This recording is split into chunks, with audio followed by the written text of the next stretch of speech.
Olá, meu nome é Robélia Firmiano e hoje vamos falar sobre os instrumentos de gestão de recursos hídricos que caem na prova da banca IDCAP, continuando sobre a Lei 9433, que nós estamos falando aí nessa série de estudos para a IDCAP. Quais são esses instrumentos, essas ferramentas da Política Nacional de Recursos Hídricos? 1. Plano de recursos hídricos. 2. O enquadramento dos corpos d'água em classes segundo os usos preponderantes. Então, assim, do plano nós vamos falar um pouco mais a seguir. O enquadramento significa que aquele rio está ligado à qualidade da água e ele é, por causa da qualidade, enquadrado em classe.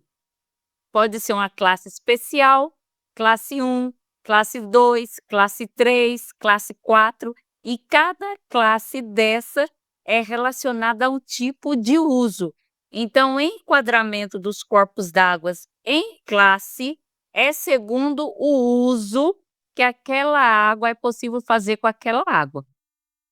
Então, 3, a outorga de direito de uso de recursos hídricos. Também falaremos desse instrumento, que é um dos que mais cai nas provas, outorga, numa das nossas próximas aulas. Você tem que acompanhar aí.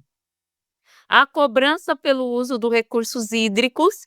A água é um bem público dotado de valor econômico, e então existe a cobrança, que também falaremos quando falar mais sobre a outorga.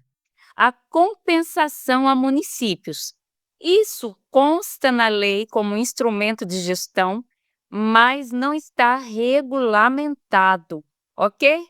Na 9433 está lá, dos instrumentos de gestão, a compensação aos municípios. E só.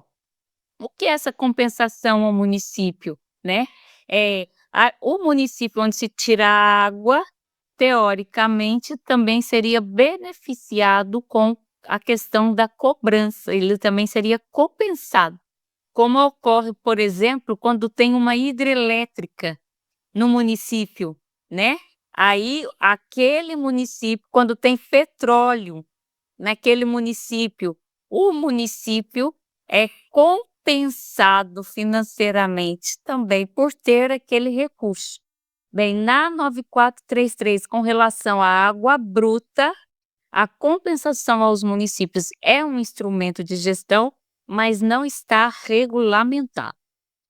E 6, os sistemas de informação sobre recursos hídricos, né? Sistema de informação. Então, são 6 instrumentos de gestão. Muitas pessoas falam somente dos 5, por conta que tira essa questão da compensação aos municípios, porque só existe na lei por enquanto, mas como está na lei, existe. Mas os mais cobrados e falados são os outros, realmente os outros 5.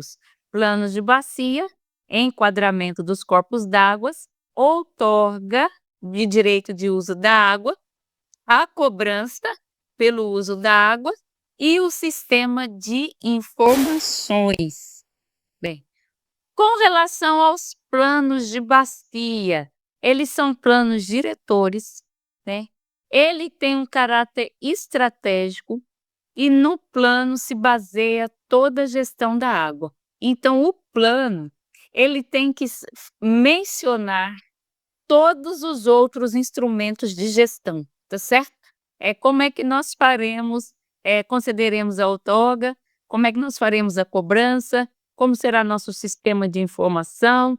Então, o plano, nesse plano se baseia toda a gestão da água de uma bacia, certo? Eles são planos de longo prazo, né? Então, isso aí é que pega. Às vezes o pessoal é plano de curto prazo, de 2 anos, de 4 anos, não. São planos de longo prazo. E qual é a abrangência desse plano?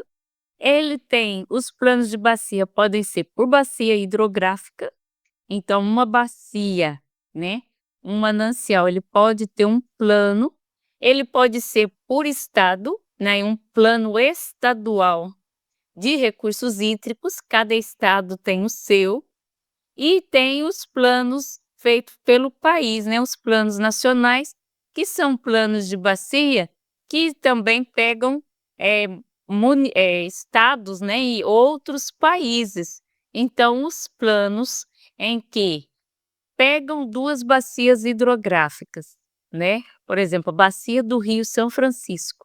É um plano que ele foge da esfera só estadual, já que o Rio São Francisco passa para outras bacias.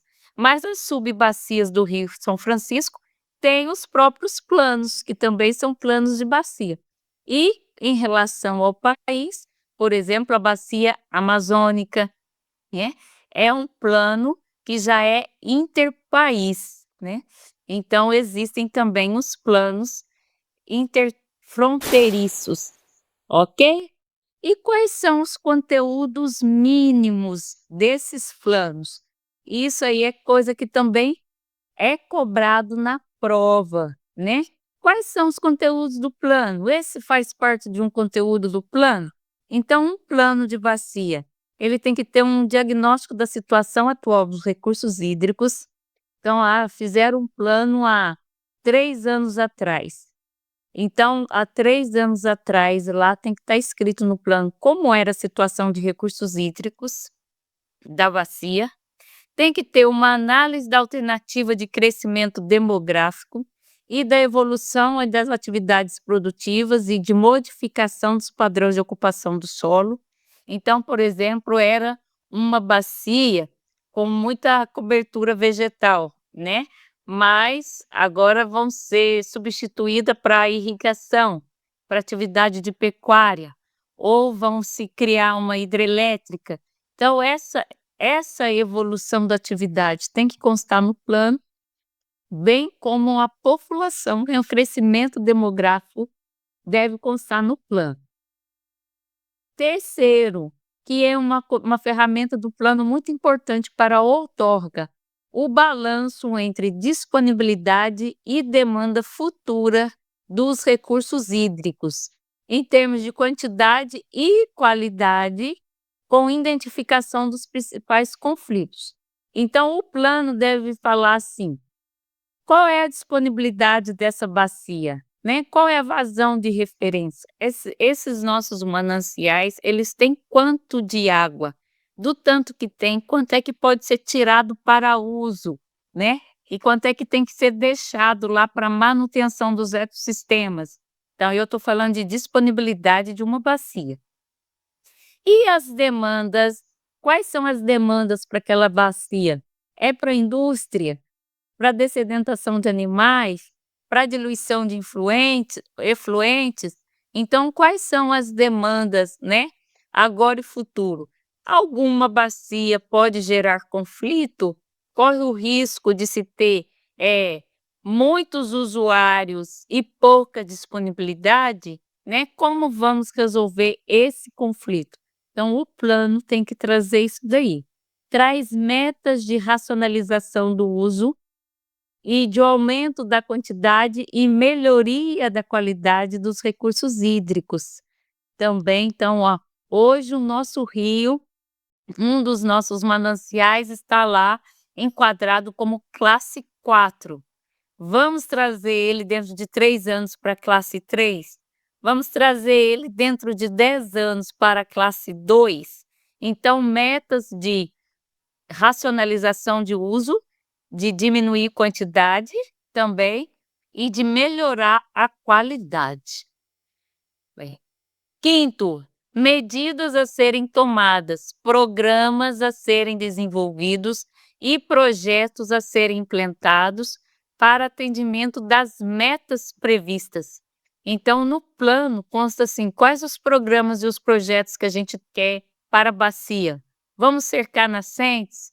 Vamos propor algo para convivência com a mudança climática, né? Vamos criar um plano clima da bacia.